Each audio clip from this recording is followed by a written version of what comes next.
17 de agosto de 1943. A 9.000 metros sobre el corazón industrial de Alemania, las tripulaciones de bombarderos estadounidenses se preparaban para lo que los oficiales de inteligencia habían prometido que sería una misión que terminaría la guerra. El objetivo no era Berlín, no era una ciudad portuaria ni una fortaleza militar.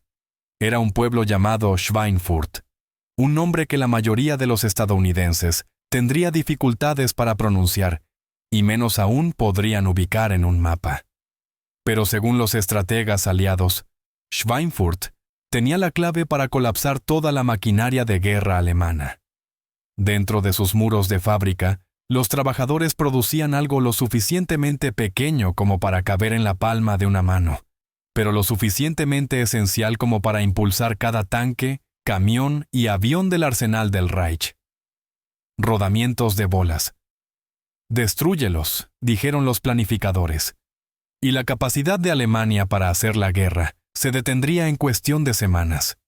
Las tripulaciones que subían a sus B-17 esa mañana lo creían. Habían visto los gráficos, los diagramas, las proyecciones confiadas. Les habían dicho que el sacrificio estaría justificado.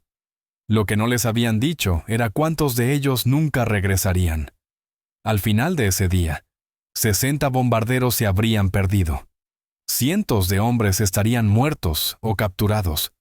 Y sin embargo, incluso mientras el humo se elevaba sobre Schweinfurt, una verdad diferente ya estaba tomando forma, una que resultaría mucho más decisiva que cualquier bombardeo individual. La historia de cómo se ganó realmente la guerra no comienza en los cielos sobre Europa. Comienza décadas antes, en talleres y fábricas, con ingenieros haciendo preguntas que no tenían nada que ver con la gloria, y todo que ver con la supervivencia. A principios del siglo XX, si un fabricante estadounidense necesitaba componentes de precisión, recurría a Europa. Las fábricas alemanas producían rodamientos de acero pulidos con tolerancias tan finas que parecían casi imposibles.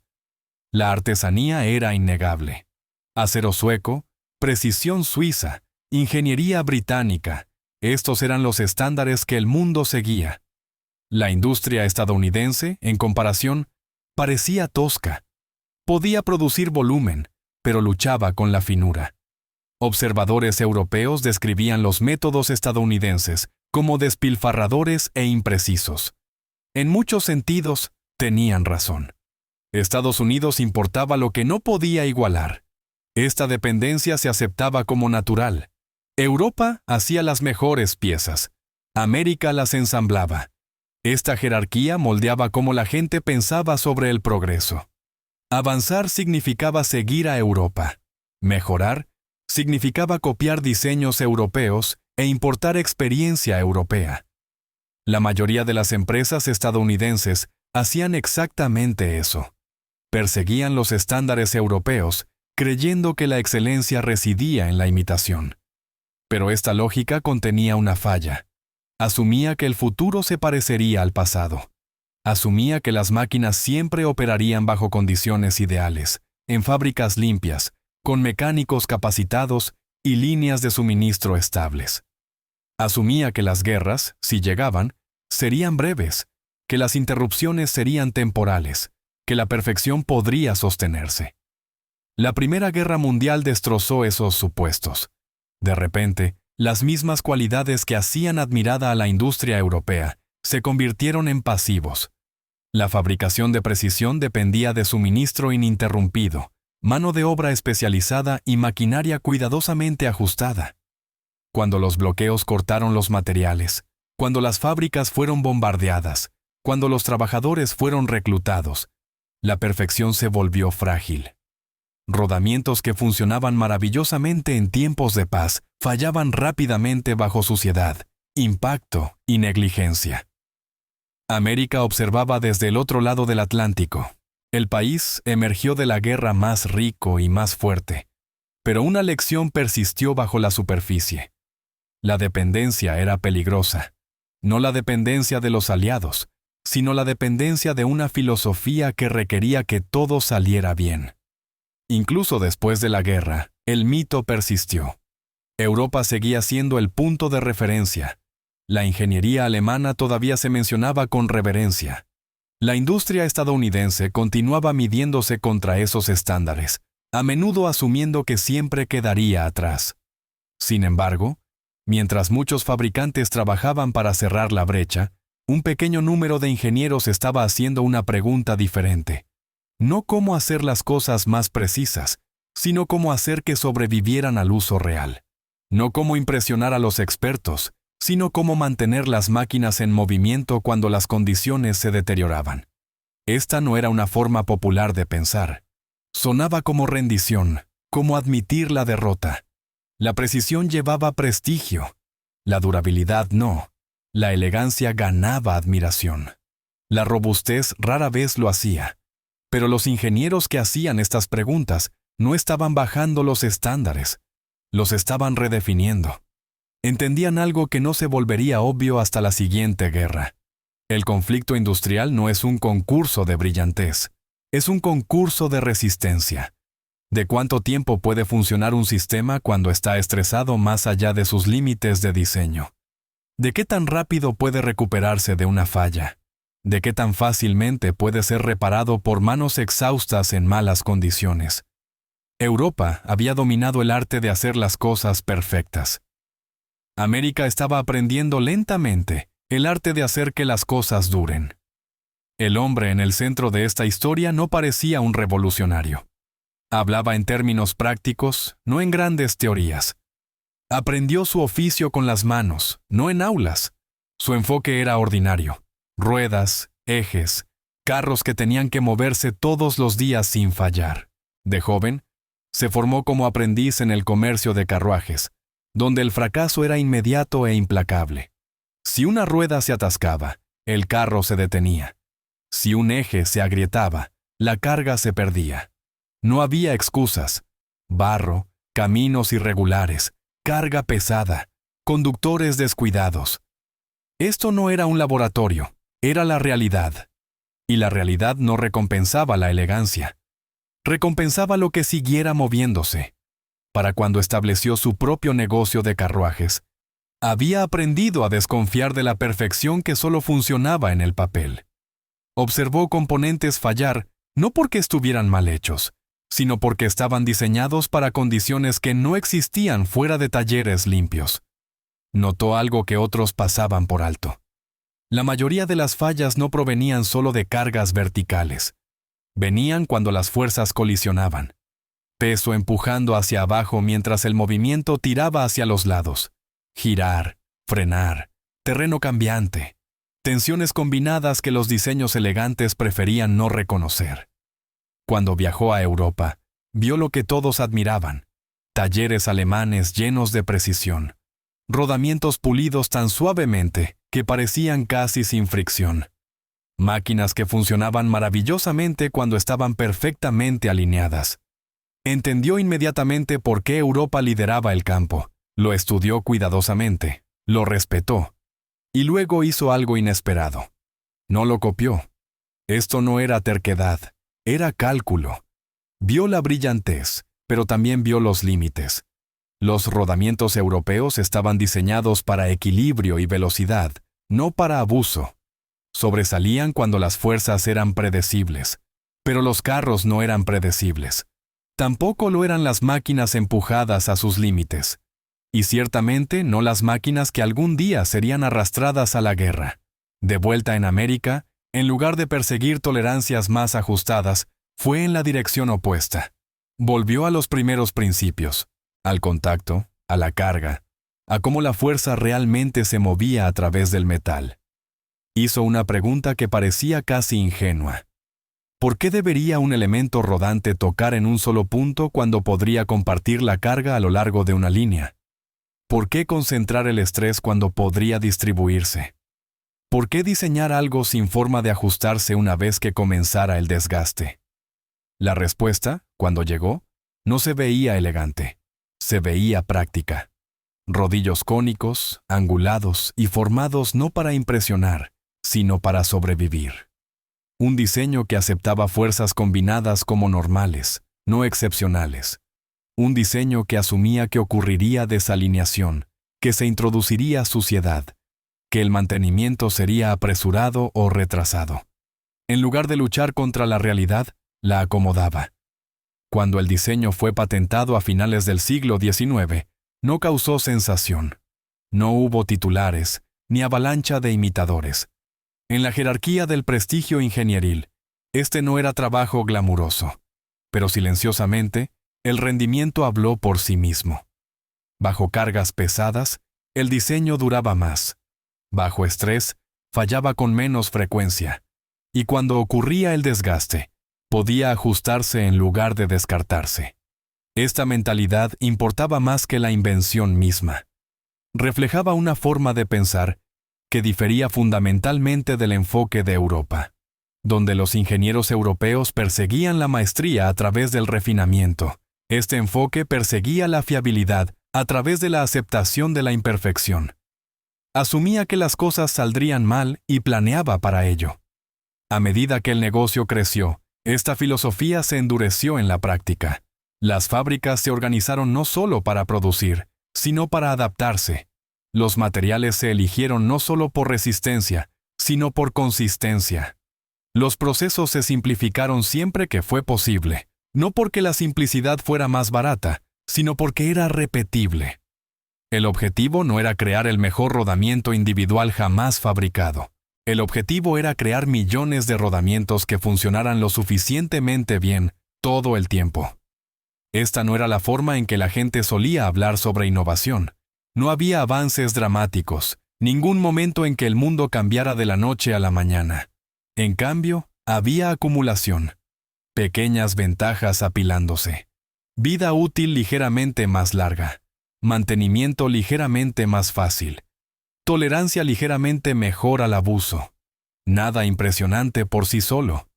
Todo ello decisivo cuando se multiplicaba por miles de máquinas. En ese momento, nadie llamó a esto una elección estratégica. Parecía una solución de nicho para carros pesados y equipos industriales. Los fabricantes europeos continuaron dominando aplicaciones más ligeras y rápidas, y eso era aceptable. Este enfoque nunca estuvo destinado a reemplazar todo. Estaba destinado a dominar donde el fracaso importaba más. Pasaron los años. Las industrias cambiaron. Los vehículos se volvieron más pesados. Las velocidades aumentaron. Las cargas se multiplicaron.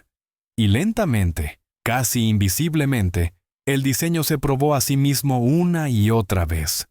No porque fuera perfecto, sino porque era honesto sobre el mundo en el que vivía. Para cuando las naciones comenzaron a prepararse para otra guerra, esta forma de pensar ya estaba incorporada, no solo en un producto único, sino en toda una cultura industrial. Una cultura que no asumía condiciones ideales, que no entraba en pánico cuando las cosas se desgastaban, que creía que los sistemas debían construirse para soportar negligencia, estrés y pérdida. Nadie planteó esto como un rechazo a Europa. Era simplemente una negativa a pretender que copiar era lo mismo que comprender. En su núcleo, la diferencia no era nacional, era filosófica. Un lado creía que el progreso significaba empujar las tolerancias cada vez más ajustadas, persiguiendo la precisión hasta que nada pudiera mejorarse más. El otro creía que el progreso significaba preguntar qué sucede cuando la precisión se rompe, qué sucede cuando la alineación se desliza, cuando la lubricación se degrada, cuando las cargas de choque llegan desde direcciones que ningún dibujo anticipó. Un lado diseñaba para la excelencia, el otro diseñaba para la supervivencia. Esta distinción suena sutil. No lo era. En sistemas mecánicos lo cambia todo. Un elemento esférico que toca una pista se encuentra con ella en un solo punto. Bajo carga, ese punto se deforma ligeramente, extendiéndose en un área diminuta. El estrés se concentra allí. Las matemáticas son elegantes. El rendimiento es notable. Pero el margen es delgado. Añade fuerza lateral, añade vibración, añade suciedad, añade calor. El área de contacto permanece pequeña mientras el estrés aumenta rápidamente. El fallo llega silenciosamente, luego de repente. Un elemento cónico se comporta de manera diferente. Su geometría fuerza el contacto a lo largo de una línea. No elegante, no rápido, pero honesto. Cuando la carga aumenta, esa línea se extiende, distribuyendo la fuerza a través de un área más amplia. El estrés disminuye, el calor se aleja, el desgaste se ralentiza. No sucede nada milagroso. La física simplemente hace lo que siempre hace. Cuando la presión se distribuye en lugar de concentrarse, los materiales duran más. La diferencia no es teórica. Se manifiesta después de horas, después de días, después de meses de abuso. Los ingenieros europeos conocían estas matemáticas. No era un secreto. Lo que separaba los enfoques no era el conocimiento, sino las prioridades. Los sistemas de precisión recompensaban entornos que podían mantenerlos. Fábricas estables, técnicos capacitados, insumos controlados. Los sistemas robustos asumían lo contrario, que las cosas saldrían mal, que los usuarios serían descuidados, que el mantenimiento llegaría tarde, que la alineación se desviaría.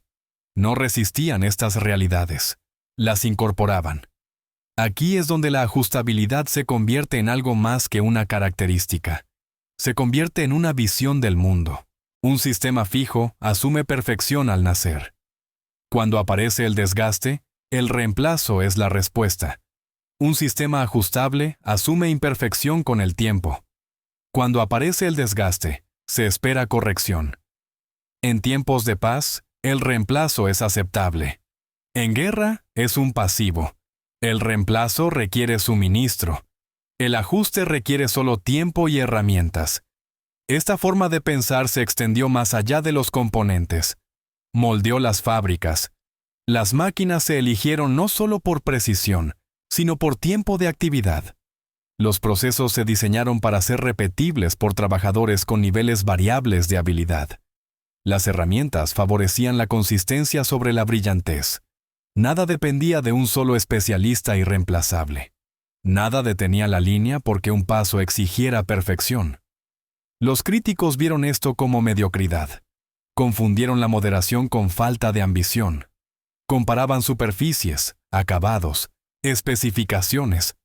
En el papel, los números parecían inferiores. En uso, la historia cambiaba. Las máquinas seguían moviéndose. Los vehículos permanecían operativos. Las averías ocurrían con menos frecuencia. Y cuando ocurrían, la recuperación era más rápida. A medida que pasaban los años entre las guerras, esta filosofía se alineó silenciosamente con la realidad. Los vehículos se volvieron más pesados. Las velocidades aumentaron. Los caminos mejoraron en algunos lugares y desaparecieron en otros. El equipo industrial enfrentó cargas más altas y ciclos de trabajo más duros. Los diseños que prosperaban en condiciones ideales luchaban. Los diseños que aceptaban el compromiso resistían. Para la década de 1930, el mundo se estaba rearmando. No cautelosamente, urgentemente. Las naciones no se estaban preparando para conflictos cortos. Se estaban preparando para tensión, para años de uso bajo estrés. Y el estrés es el gran revelador de supuestos. Expone qué ideas eran robustas y cuáles eran frágiles. Alemania apostó por la excelencia. Confió en que la ingeniería superior compensaría la complejidad. Creía que si las máquinas eran lo suficientemente buenas, las interrupciones podrían superarse. Esta confianza no era arrogancia, era consistente con el éxito pasado, pero llevaba un costo oculto. Los sistemas complejos amplifican pequeñas fallas. Cuando todo funciona, brillan. Cuando algo se rompe, los efectos se propagan en cascada. Al otro lado del Atlántico, una lógica diferente se estaba asentando. El objetivo no era construir máquinas que nunca fallaran. Eso era imposible. El objetivo era construir máquinas que fallaran con gracia, que se desgastaran lentamente, que pudieran recuperarse con un esfuerzo mínimo, que toleraran suciedad, impacto, desalineación y negligencia. Porque en guerra, la negligencia no es una elección, es una condición. Esta lógica reformuló el valor. La precisión todavía importaba, pero ya no era suprema. Lo que importaba era cuántas horas podía operar una máquina antes de exigir atención. Cuántas millas podía recorrer antes de detenerse. Cuánto abuso podía absorber antes de que algo crítico se rompiera. Estas no eran métricas glamurosas. No impresionaban en exposiciones. No se fotografiaban bien, pero determinaban resultados. A medida que los gobiernos hacían pedidos y los planificadores hacían cálculos, estas diferencias comenzaron a surgir de maneras inesperadas. No como grandes debates, sino como pequeñas decisiones. ¿Qué diseño requería menos reemplazos? ¿Cuál consumía menos mano de obra calificada? ¿Cuál podía construirse más rápido sin comprometer la fiabilidad? ¿Cuál podía seguir adelante cuando las piezas de repuesto escaseaban? Nada de esto se planteó como ideología. Nadie anunció una doctrina. Emergió orgánicamente de elecciones hechas años antes. Elecciones arraigadas en la comprensión de que las máquinas existen en el mundo real, no en entornos controlados. Que la fricción, el desgaste y la falla no son excepciones, son constantes. Para cuando se dispararon los primeros tiros de la siguiente guerra, la división filosófica estaba completa. Un lado confiaba en que la brillantez lo llevaría a través de la interrupción. El otro confiaba en sistemas diseñados para la interrupción misma. Uno perseguía la maestría. El otro perseguía la resiliencia. Cuando finalmente llegó la guerra en toda su extensión, no recompensó las ideas más refinadas. Recompensó las ideas que anticiparon el fracaso y planearon para él. Cuando finalmente llegó la guerra, llegó de manera desigual. No puso a prueba primero a los ejércitos. Puso a prueba las fábricas. Puso a prueba las cadenas de suministro. Puso a prueba supuestos que habían sido cómodos en tiempos de paz y peligrosos en la realidad. Y casi de inmediato, las diferencias que se habían estado formando silenciosamente durante décadas comenzaron a surgir. Alemania entró en la guerra confiada en su superioridad industrial. Sus máquinas eran precisas, sus componentes estaban refinados, sus ingenieros estaban entre los mejores del mundo. Pero esa excelencia venía con dependencias. Los rodamientos requerían aceros específicos, procesos específicos, instalaciones específicas. La producción estaba centralizada porque la centralización facilitaba el control de calidad. También hacía que la vulnerabilidad fuera más fácil de encontrar. A medida que la guerra se expandía, esas vulnerabilidades se multiplicaban. Los bombardeos interrumpían la energía. Las líneas ferroviarias eran cortadas. Los trabajadores calificados eran reclutados. Los materiales llegaban tarde o no llegaban en absoluto. Cada interrupción se propagaba hacia afuera. Un componente faltante no retrasaba una máquina. Retrasaba un sistema entero. Una fábrica podía estar inactiva, no porque fuera destruida, sino porque una pieza, pequeña y fácilmente pasada por alto, no estaba disponible. Aquí es donde la ansiedad entró en la economía de guerra alemana. No un pánico dramático, sino cálculo constante. ¿Cuántos rodamientos quedaban? ¿Cuánto durarían las existencias? ¿Qué máquinas podrían rediseñarse para usar sustitutos? ¿Qué fallas podrían tolerarse y cuáles no? Los ingenieros se vieron obligados a pasar tiempo gestionando la escasez en lugar de resolver problemas. La precisión se convirtió en algo que defender, en lugar de una fortaleza que explotar. Al otro lado del Atlántico, la experiencia fue diferente. Estados Unidos no entró en la guerra con armas superiores en todas las categorías. Entró con algo más: capacidad, redundancia y un conjunto de hábitos industriales que asumían que las cosas saldrían mal y planeaban en consecuencia. Las fábricas ya estaban produciendo componentes a escala, no optimizadas para la perfección, sino optimizadas para la repetición. Los materiales se eligieron porque estaban disponibles domésticamente, no porque fueran ideales. Los diseños favorecían componentes que podían ajustarse, reutilizarse y repararse en lugar de reemplazarse. Nada de esto se sintió dramático en ese momento. Se sintió práctico, incluso conservador. Pero cuando la guerra puso presión sobre cada supuesto, esas elecciones conservadoras rindieron dividendos. No hubo un momento en que los planificadores estadounidenses anunciaran que un componente particular los había salvado. Ningún informe único acreditó una decisión de diseño oscura con la victoria. En cambio, hubo una ausencia de crisis. No hubo búsqueda frenética de sustitutos. No hubo rediseños de emergencia para eliminar dependencias. No hubo reuniones estratégicas dedicadas a una pequeña pieza que de repente amenazaba todo lo demás. Los vehículos se averiaban, por supuesto. Las máquinas fallaban, las piezas se desgastaban. La guerra es implacable. Pero el fallo no se propagaba en cascada. Permanecía local. Un rodamiento se desgastaba, se ajustaba. Cuando el ajuste ya no era suficiente, el reemplazo estaba disponible. No porque fuera raro o precioso, sino porque era común, porque las fábricas podían producir más rápido de lo que la guerra podía destruirlos. Esta diferencia moldeó el comportamiento. Los planificadores alemanes trataban ciertos componentes como activos estratégicos que debían protegerse a toda costa. Los planificadores estadounidenses trataban los componentes como consumibles que debían producirse en cantidad abrumadora. Un lado luchaba por preservar la perfección. El otro aceptaba la pérdida como inevitable y planeaba superarla en producción. El contraste se volvió más agudo a medida que la guerra se intensificaba. A medida que las fábricas alemanas se dispersaban bajo tierra y la producción se fragmentaba, la complejidad aumentaba. Cada reubicación reducía la eficiencia. Cada solución alternativa introducía nuevos puntos de falla. Mientras tanto, las líneas de producción estadounidenses crecían más largas, más rápidas y más simples. La estandarización reemplazó la especialización. La intercambiabilidad reemplazó la artesanía. El objetivo no era hacer la mejor máquina individual, sino asegurar que suficientes máquinas siguieran funcionando en cualquier momento dado. Esta filosofía se extendió más allá del equipo. Afectó el entrenamiento. Los sistemas estadounidenses asumían rotación.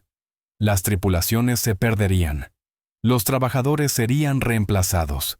Los diseños tenían que ser comprensibles rápidamente, reparables sin experiencia profunda, tolerantes con los errores.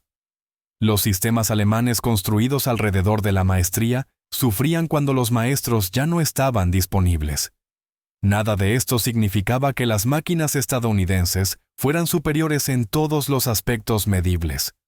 A menudo eran más pesadas, menos refinadas, menos eficientes en el papel. Pero el papel no mueve divisiones. La disponibilidad sí. La fiabilidad sí. La capacidad de absorber daño y continuar importa más que la elegancia cuando todo está bajo tensión.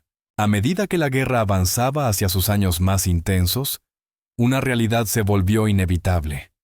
Alemania estaba luchando dos guerras a la vez, una contra los ejércitos enemigos, otra contra su propia fragilidad industrial. Cada bomba que caía obligaba a tomar decisiones difíciles. Cada escasez requería improvisación.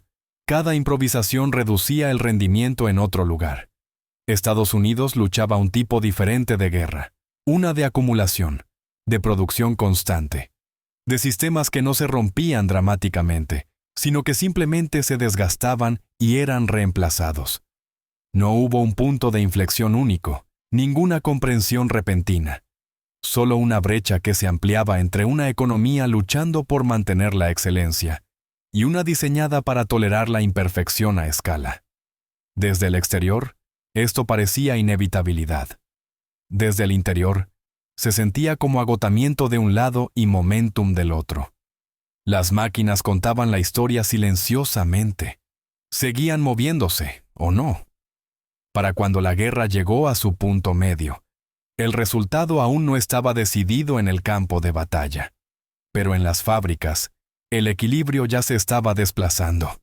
No por un arma secreta, no por una innovación única, sino porque un sistema había sido construido para soportar la interrupción y el otro había sido construido para evitarla.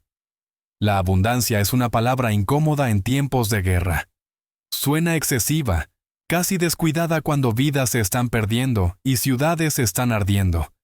Pero la abundancia no significa desperdicio, significa margen, significa opciones.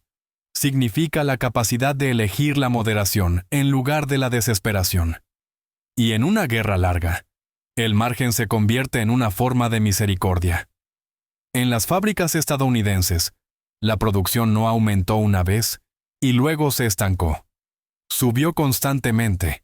Las líneas se extendieron. Los turnos se multiplicaron. Las herramientas se simplificaron para que la producción pudiera crecer sin esperar a especialistas. El objetivo no era alcanzar un pico, era sostener una meseta. Día tras día, mes tras mes, los mismos componentes se movían por los mismos caminos. No perfectos, no prístinos, pero disponibles. Esta disponibilidad cambió el comportamiento de maneras sutiles. Los diseñadores podían aceptar márgenes conservadores porque el reemplazo estaba asegurado. Los planificadores podían comprometer vehículos a entornos duros, sabiendo que el mantenimiento no colapsaría el sistema.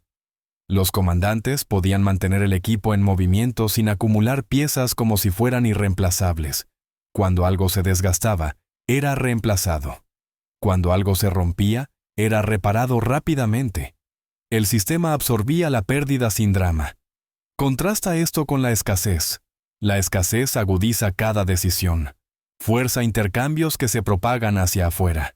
¿Debería una pieza usarse ahora o guardarse para después? ¿Debería una máquina empujarse más duro o preservarse? ¿Debería intentarse una reparación con sustitutos inferiores? La escasez hace que la cautela parezca racional y la audacia parezca imprudente. Con el tiempo, lo ralentiza todo. La abundancia hace lo contrario. Acelera. Permite errores sin catástrofe. Convierte el mantenimiento en rutina en lugar de crisis. Mantiene vivo el momentum. Y el momentum en guerra tiene peso moral. Reduce la presión de apostar vidas para compensar déficits materiales. Acorta los ciclos de decisión. Mantiene las operaciones estables en lugar de erráticas. Aquí es donde la misericordia entra en la historia. No la misericordia como sentimiento, sino la misericordia como consecuencia. Cuando los sistemas son resilientes, los comandantes no necesitan arriesgarlo todo en golpes únicos. No necesitan forzar resultados a través de medidas extremas. Pueden aplicar presión gradualmente, metódicamente, con paciencia. La abundancia permite tiempo. El tiempo permite moderación. La producción estadounidense creó este tiempo. Lo hizo no produciendo maravillas, sino produciendo suficiente. Suficientes vehículos para rotar equipo desgastado fuera de servicio. Suficientes piezas para evitar canibalizar máquinas que aún funcionaban. Suficiente redundancia para evitar que pequeñas fallas se convirtieran en emergencias. El efecto fue acumulativo. Cada semana adicional de producción constante reducía la necesidad de acción dramática. Cada mes adicional ampliaba la brecha entre lo que podía intentarse y lo que debía evitarse. La guerra se volvió menos sobre momentos de brillantez y más sobre aplicación constante de fuerza. Menos sobre incursiones audaces y más sobre presencia sostenida. Del otro lado, la escasez comprimía el tiempo. Forzaba decisiones antes y bajo peores condiciones. Recompensaba el riesgo porque la demora llevaba su propio costo. Cuando los sistemas son frágiles, la paciencia se vuelve peligrosa. La acción, incluso la acción imprudente, se siente necesaria. Esta dinámica no comenzó con ideología. Emergió de condiciones materiales. La abundancia también reformó el trabajo. Las fábricas se diseñaron para aceptar rotación. Los trabajadores podían entrenarse rápidamente. Las tareas se desglosaron para que la habilidad se distribuyera en lugar de concentrarse. Esto no era un insulto a la artesanía, era reconocimiento de la realidad. La guerra aleja a la gente. Interrumpe vidas. Los sistemas que dependen de unos pocos expertos irreemplazables sufren cuando esos expertos se van. Al distribuir el conocimiento y simplificar los procesos, la producción se volvió resiliente a la pérdida. Un trabajador podía ser reemplazado sin detener la línea. Un supervisor podía intervenir sin semanas de reentrenamiento. El sistema se doblaba, pero no se rompía. Esto importó más allá de las fábricas. Influyó en cómo terminó la guerra y cómo comenzó la paz. Los sistemas construidos sobre la abundancia podían pivotar. Las plantas que hacían componentes podían reequiparse. Los trabajadores acostumbrados a la producción constante podían cambiar a necesidades civiles. Los mismos hábitos que sostuvieron la guerra hicieron posible la recuperación. Hay una tendencia a plantear esto como inevitabilidad, como si la escala por sí sola decidiera todo. Eso pierde el punto. La escala sin diseño colapsa bajo su propio peso. La abundancia sin fiabilidad se convierte en desperdicio. Lo que importó fue la alineación entre filosofía y ejecución. Diseños que asumían desgaste encontraron fábricas que podían reemplazarlo. Procesos que aceptaban imperfección encontraron cadenas de suministro que podían tolerarlo. Esta alineación produjo algo raro en la guerra: estabilidad. No la ausencia de pérdida, sino la ausencia de pánico. No la ausencia de falla, sino la ausencia de falla en cascada. La estabilidad reduce la crueldad, disminuye la presión de elegir entre malas opciones.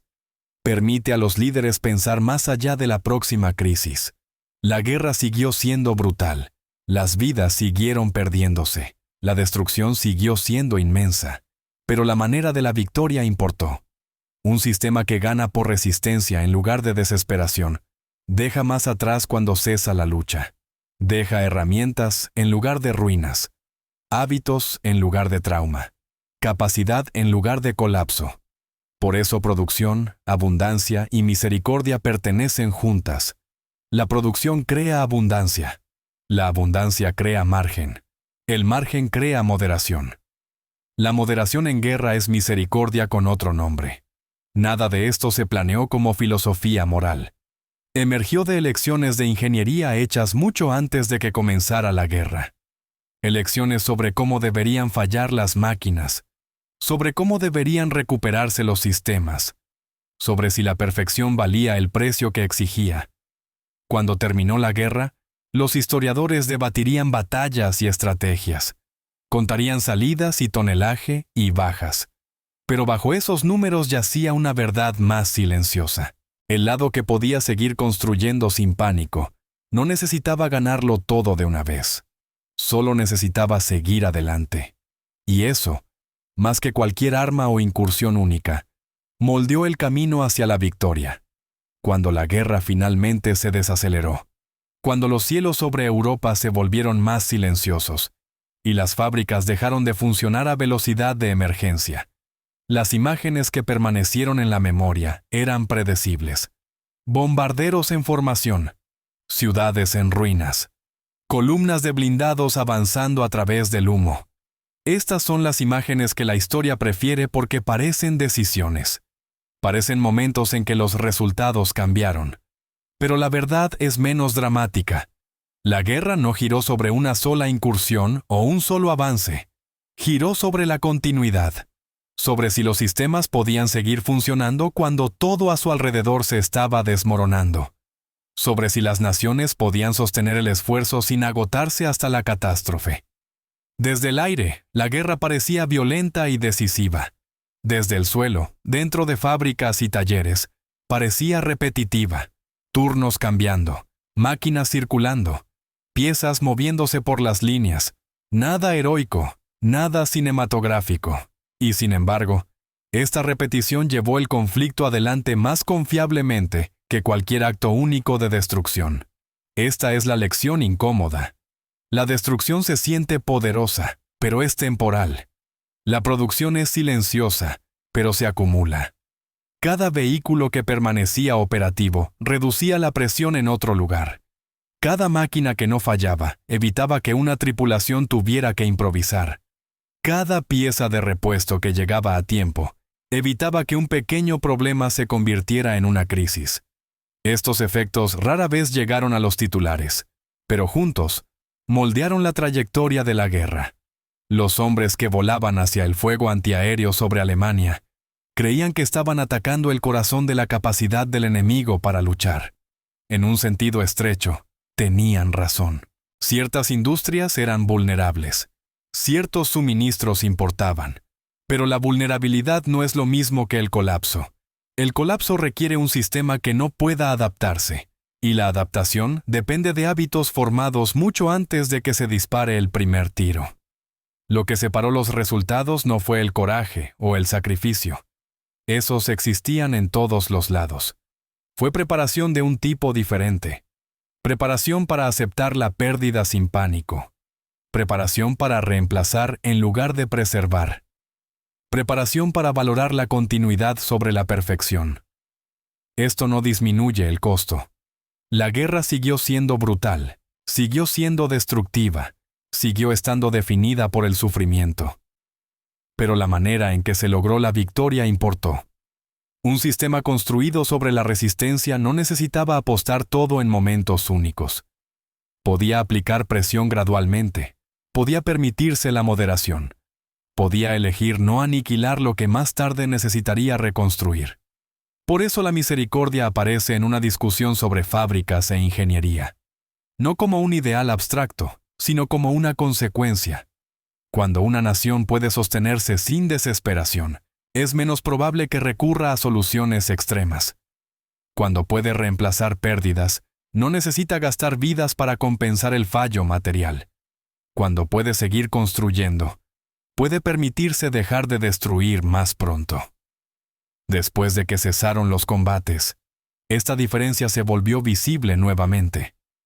Las fábricas que habían estado produciendo piezas pivotaron hacia necesidades civiles. Los trabajadores acostumbrados a la producción constante regresaron a ritmos normales. Los sistemas diseñados para la resiliencia se adaptaron a la paz más fácilmente que los sistemas diseñados para la brillantez bajo condiciones estrechas. La historia a menudo plantea la victoria como una cuestión de fuerza superior. En realidad, a menudo es una cuestión de tolerancia superior. Tolerancia al desgaste, al error, a la imperfección. Los sistemas que exigen perfección se rompen cuando el mundo se niega a cooperar. Los sistemas que esperan el fallo lo sobreviven. La guerra probó esta lección a escala, no una vez, sino continuamente durante años. Durante millones de decisiones tomadas lejos del frente. Decisiones sobre diseño, sobre materiales, sobre si optimizar para el mejor caso o el peor. Estas elecciones rara vez se sintieron heroicas en ese momento. Se sintieron cautelosas, a veces incluso poco inspiradas. Pero la cautela, cuando se alinea con la realidad, se convierte en fortaleza, y la fortaleza, cuando se sostiene, se vuelve decisiva. Cuando los historiadores preguntan cómo se ganó la guerra, las respuestas a menudo se centran en el poder de fuego y la estrategia. Esos importaron, pero debajo de ellos había algo más silencioso. La capacidad de seguir moviéndose cuando el movimiento mismo se volvió difícil. La capacidad de seguir suministrando cuando las líneas de suministro estaban tensionadas. La capacidad de seguir funcionando cuando las condiciones ideales desaparecieron. Por eso la guerra no puede entenderse solo a través de sus batallas. También debe entenderse a través de sus fábricas, a través de sus ingenieros, a través de su aceptación de la imperfección a escala. El mundo que emergió después fue moldeado no solo por lo que fue destruido, sino por lo que resistió. Al final, la ventaja decisiva no fue un arma secreta o una invención única. Fue una forma de pensar, una creencia de que los sistemas debían construirse para sobrevivir el estrés en lugar de negarlo. Que el progreso significaba resiliencia, no fragilidad. Que la victoria significaba continuar construyendo cuando la destrucción parecía más fácil. Los cielos sobre Europa cuentan una historia. Los talleres y líneas de producción cuentan otra. Ambas son ciertas, pero solo una explica cómo una guerra larga y agotadora llegó a su fin sin consumir todo a su paso. América no ganó solo por poder de fuego.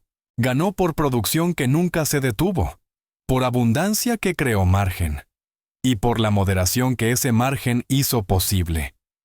La historia recuerda las explosiones, pero el futuro fue decidido por lo que siguió girando mucho después de que el ruido se desvaneció.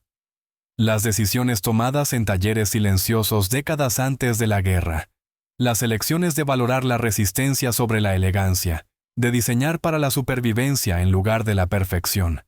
Estas son las historias que rara vez llegan a los libros de historia. Son las decisiones tomadas por ingenieros que nunca volaron una misión, que nunca usaron uniforme, que nunca recibieron una medalla.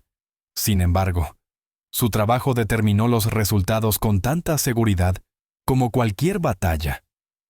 Estas son las historias olvidadas que merecen ser recordadas.